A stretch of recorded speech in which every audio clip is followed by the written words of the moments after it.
या सिनेमाची स्टारकास्ट खूपच तगडी आहे. याच्यामध्ये संजय दत्त आहेत, अभिषेक बच्चन आहे, याच्यामध्ये सलमान खान आहेत, याच्यामध्ये तुम्ही स्वतः, जिनिलिया आहे, याच्यामध्ये बमन इराणी आहे, त्याच्यामध्ये अमोल गुप्ते आहेत. आय होप मी खूप लोकांची नावं कदाचित मिस करते. विद्या बालन, महेश मांजरेकर, सचिन खेडेकर, जितू जोशी.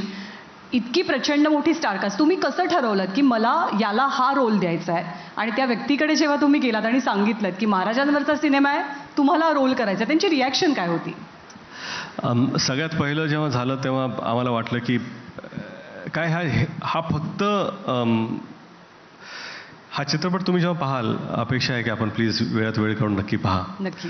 आणि जेव्हा आपण पाहाल तेव्हा आपल्याला कळेल की ही फक्त ही ॲक्च्युली रिलेशनशिपची गोष्ट आहे, की फक्त शौर्यगाथा नसून महाराजांचं त्यांच्या भावांबरोबर काय रिलेशन होतं, आई मुलाचं नातं कसं होतं, दोन भावाचं नातं कसं होतं, वडिलाचं मुलाचं नातं कसं होतं, पती पत्नी यांचं नातं कसं होतं, हे सगळे वेगवेगळे रिलेशनशिप्स घेऊन, नात्यांना घेऊन हा चित्रपट पुढे जातो. तर पहिलं नातं जेव्हा होतं तेव्हा आम्हाला वाटलं की दोन भावांची गोष्ट आहे, तर मोठे भाऊ म्हणून कोणाला घ्यायला पाहिजे. आणि काय की संभाजी राजे, थोरले संभाजी राजे हे कर्नाटकामध्ये जास्त त्यांचा काळ गेला, आणि त्यामुळे हिंदी बोलणं तिकडं जास्त होतं त्यावेळेस, त्या काळात जे सिक्वेन्सेस आमचे होते. तर मग आम्ही विचार केला, मी पहिल्यांदा म्हटलं की जिने म्हटलं आपण असं करूया, मराठीमध्ये जे आपले दिग्गज कलाकार आहेत त्यांना आपण घेऊ, आणि जे हिंदीमधले जे हिंदी भाषिक कलाकार आहेत तिथं आपण हिंदी भाषिक कलाकार घेण्याचा प्रयत्न करू.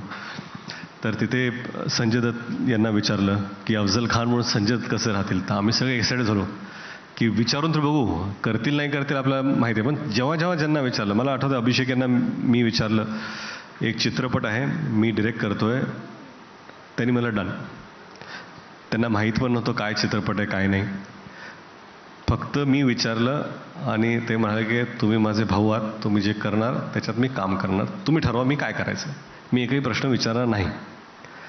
आणि जेव्हा त्यांना मी म्हणालो की बाबा महाराजांवरती आहे, तर त्यांना तिथं खरंच बरं वाटलं की बाबा कसं असतं की संजय दत्त असतील,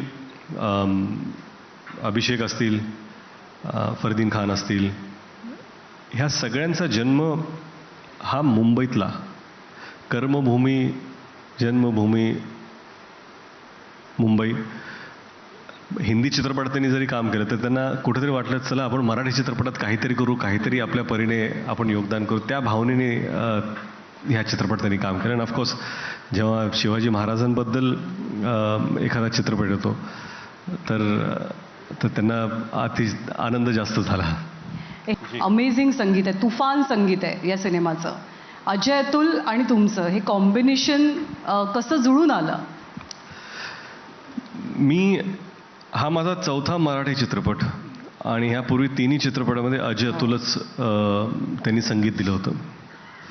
पण दोन गोष्टी आहेत, एक ते संगीत उत्तम देतातच, आणि मराठी भाषा असल्यामुळे त्यांच्यापेक्षा जास्त चांगलं मला वाटत नाही कोणी देत असेल.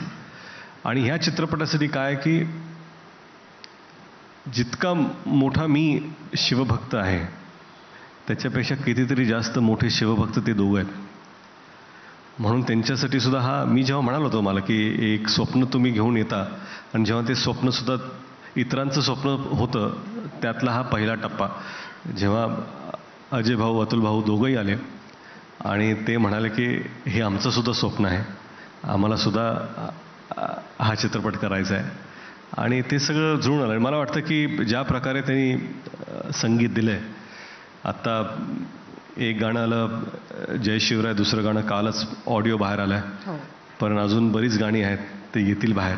सुंदर संगीत दिलं आहे. हा तुमच्या सगळ्यामधला कनेक्ट हेच कारण होतं की त्या दिवशी पत्रकार परिषदेत आम्ही बघितलं, ट्रेलर लॉन्चची पत्रकार परिषद होती, तुम्ही सगळे भावूक झालात, सगळे इमोशनल झालात.